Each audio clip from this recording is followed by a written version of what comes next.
Hi, my name is Geeta Sidhu-Robb and I'm the CEO and founder of London-based Nosh Detox Delivery Limited. And our goal is to be a trusted, credible advisor on natural health and wellness solutions for you to get the body that you actually want to have, that suits you and you love and it works for you in the way that you want it to work for. And today's video is on inflammation. Inflammation is something that we hear an awful lot and we don't always, I think, understand exactly what it means. And managing inflammation is such a food-based activity. It's really the fastest way to actually make yourself healthier because food is medicine. So inflammation is part of the immune system's response to injury and to infection. Now, within that, I count things like, for example, being massively stressed. When you're highly stressed, you actually become more inflamed. When you overdo exercise, you become more inflamed. When you eat very badly, you become more inflamed. So injury doesn't mean that I go and I hit my hand somewhere. It means that I cause injury by the way in which that I treat my body.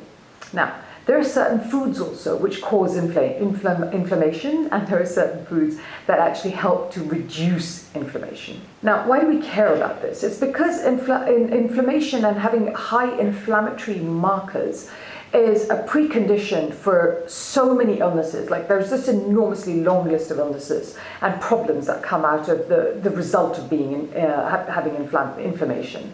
That is not a word I'm finding easy to say today. Inflammation.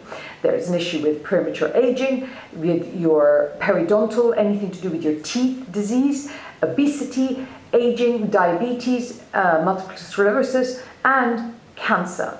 When you're looking at these list of things, inflammation is where the majority of these actually start. This is why it's so important to understand inflammation and actually learn how to manage it, even if you don't, it's not something that, inflammation's hard. You can't measure it like you're looking at me going, oh, you have inflammation. It's not a swelling, which is how I always used to see it.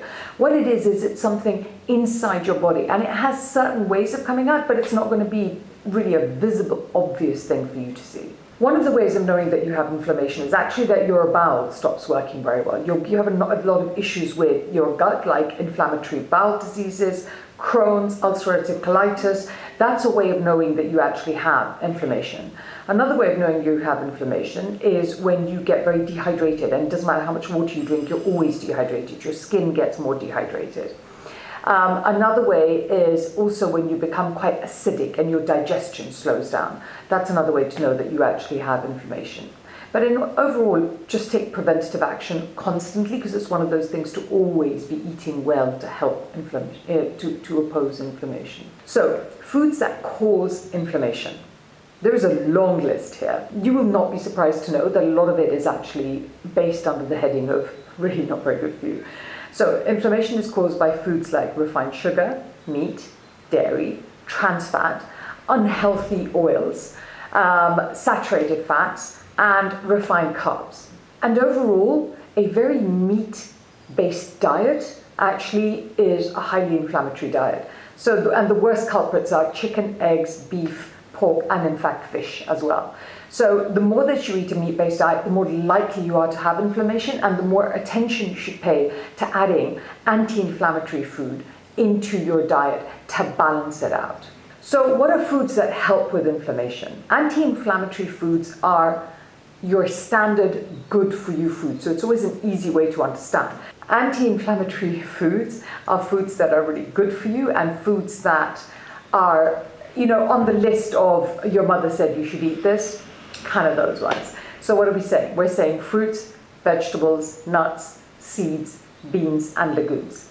They're really, really good for you, and what they do is they reduce inflammation.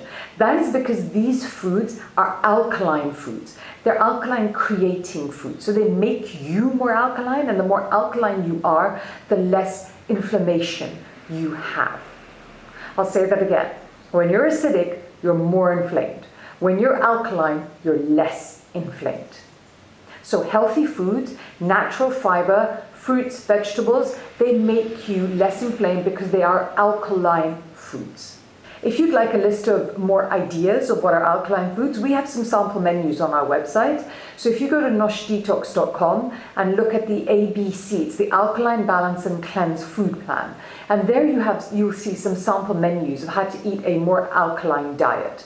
And hopefully that'll be really helpful for you to find out how to eat more alkaline and generally become more alkaline. And hopefully now you understand why it's important to do so. So if there's anybody that you know that eats a highly processed junk food, meat-based diet, share the video with them. I hope this is really helpful. Write comments down below for the thing that you found most surprising that was inflammatory that you didn't know. And if you like the video, please like, please subscribe, and again, please share. Thank you.